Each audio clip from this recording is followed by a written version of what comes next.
Thank you for tuning in to another edition of Pre-Market Pulsescan. Today is Monday, October the 30th, 2017. The time is 7:53 a.m. Eastern Standard Time.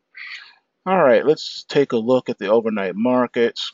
Dow futures down 50 points at 23,322. NASDAQ at 6213 and a quarter, down 2 points. E-mini S&P 500 is at 2573 even, down 5.5. The Russell at 1503.10, up 5. Natural gas is up a penny at $2.97. Gold is up 10 cents at 1271.90. Silver is up almost about, well, I'll just say it's flat, $16.75. And the crude oil is at $53.92, up 2 cents. The strong bond is at 151.17, up 11/30 seconds. The strong bond is the long bond. It's the 30-year on the futures. Looking at beans are up 4.5 at 9.91. And the euro is up 38 pips at 116.67. The pound up 62 pips at 132.03. The Aussie dollar's up 4 pips at 76.66. And the dollar's at 94.65, down 26 pips. After hitting 94.90, almost a 95 handle, got pretty close almost to that 96 target that we've been talking about. All right, so that's the action in the overnight market. Not too much. You can see here the silver chart. You can see the failures from last week on many of the securities that had crash alerts, and I also gave you the targets on Thursday where the markets needed to close on Friday in order to either reverse course and set a new course or form a continuation pattern. All right, so here in the silver, we have a continuation pattern in play as the market is heading lower. All right, so it is in free fall at this stage. Taking a look at gold. Gold was a little bit different because it was happening above the Kumo cloud, as you can see here. So it's bearish, but I'll say sideways to lower prices. All right, it doesn't have the kind of momentum that silver has behind it as far as to the downside, but nevertheless, it's still in a downtrend channel. Continuation pattern from last week. GDXJ, as you can see here, continuation pattern from last week, and it's in free fall. GBTC, looking at the crypto space, you can see the momentum here ended up flat. The market needed to close above 681.80, and it got to 681.50 on the close. So that's bearish, but the market's kind of flat on the momentum side, so no acceleration or conviction one way or the other. Looking at the dollar. All right. The dollar is on a continuation pattern, upward thrust on the weekly chart. Same thing on the daily chart. All right, so still eyeing that 96 handle, which is the overhead resistance right here. Looking at the strong bond, all kind of weakness, leaving the door wide open for the Fed to lower rates. Continuation pattern to the downside, could start to accelerate, because this is an acceleration point here where you'll come down and then start to correct somewhat and just whatever, no man's land once you get out to here. So we'll see, but right now it's bearish. It could get back into the Kumo cloud, but it's lost momentum. The daily's trying to do something here, but every time we come up here, the market gets sold, so I'm calling it down from here. All right, let's see what else. Let's take a look at the Dow that hit new highs along with the NASDAQ and the S&P last week. Continuation pattern here. All right, Daily chart getting close to losing its momentum, but we got it on the weekly, so calling the market higher on that. XIV came down with a spike intraday, all right, forming a inverse pointer, pointing to more downside, or at least a retest of this zone down here. All right. So it's showing that the market has topped. Stock indexes have topped. Doesn't mean we can't come back up here and test the high. It's just showing that we have hit short-term tops in these markets. Nvidia is still showing strength. Strength on the daily, strength on the weekly. Continuation pattern from last week. All right, Hack looked like it got stronger. Let me just pull this one up.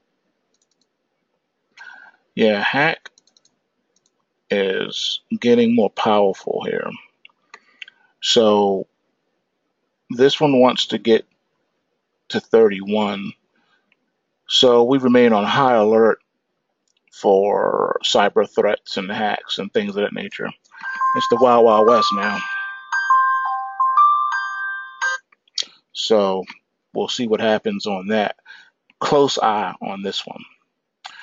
All right, so with that being said, I think we pretty much covered just about everything. So we'll keep our eyes and ears open as far as these overnight markets go. Let's take a look at these alerts, though.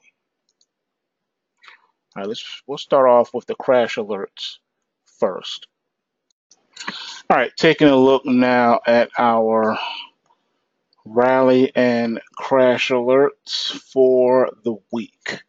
We're going to use the weekly chart for that, and I will give you what we are looking for. Let me just fix my screen here so I can keep an eye on things. Okay, here we go. Crash alerts first. We have crash alerts in all of the stock indices for this week, specifically the Dow, the Nasdaq, the S&P, those, okay? And also for crude oil, and for silver, and for copper, and for Apple, and for Albemarle, ALB, Amazon, Advanced Auto Parts, I'm sorry, not Advanced Auto Parts, AutoZone, I'm sorry, Bank of America, Bitcoin Cash, Broadridge Financial Solutions, ticker BR. Now, I just made a note to myself. I have to rerun the cryptos, so I'll exclude those for now. Chipotle, Cone, C-O-N-E. Let's see what else we got.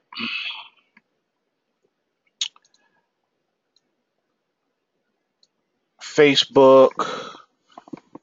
Let's see. The Spider S&P Global Natural Resource, ticker GNR. IBM, IPO, IYT, JP Morgan. The coal ETF, KOL. The regional banking ETF, KRE. And let's see, NVIDIA. PIO again, that's been coming up lately. Let's see, USO in the oil space.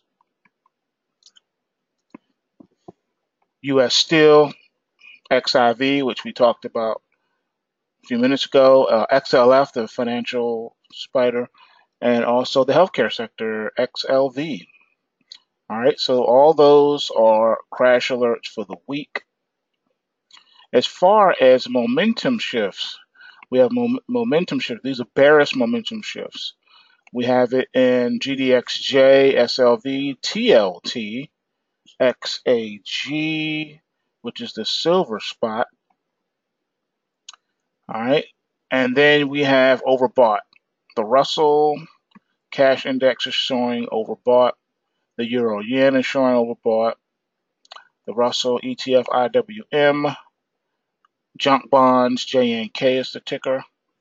and the Russell futures. All right, those are showing overbought. All right, let's do some.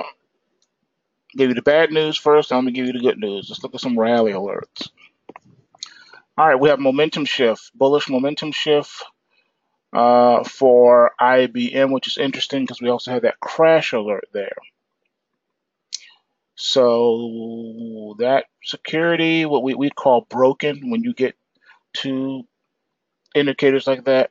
So chances are it may pop up on the open for today and then be down the rest of the week, more likely. Or possibly we could crash first, do a continuation pattern from Friday going down and then find a bottom and bounce from there. So we'll see. All right, so natural gas futures has a rally alert. GameStop has a rally alert. BTCS has a rally alert. Global Uranium ETF has a rally alert. AG, First Majestic Silver, has a rally alert. Let's see, the Japanese Yen ETF FXY. HDGE has a rally alert. MyGen has a rally alert. The NASDAQ exchange itself, ticker NDAQ, has a rally alert. Let's see, the ProShare Short Russell ETF RWM has a rally alert on there. And let's see, the Silver Miners ETF SIL has a rally alert, and Aaron Energy, ticker ERN. So this should be a very interesting week, to say the least. And that's all the key alerts that we have for today. So with that being said, everyone have a good Monday. We'll see if it's a Black Monday. I doubt it, but you know how that goes. All right, so if you haven't taken advantage of the 7-day free trial at pulsewavetrading.com, I suggest you do so. Take advantage of it while it lasts. Pulsewavetrading.com. And remember, bulls make money, bears make money, and pigs get slaughtered. So remember to take what you can and give nothing back. Peace.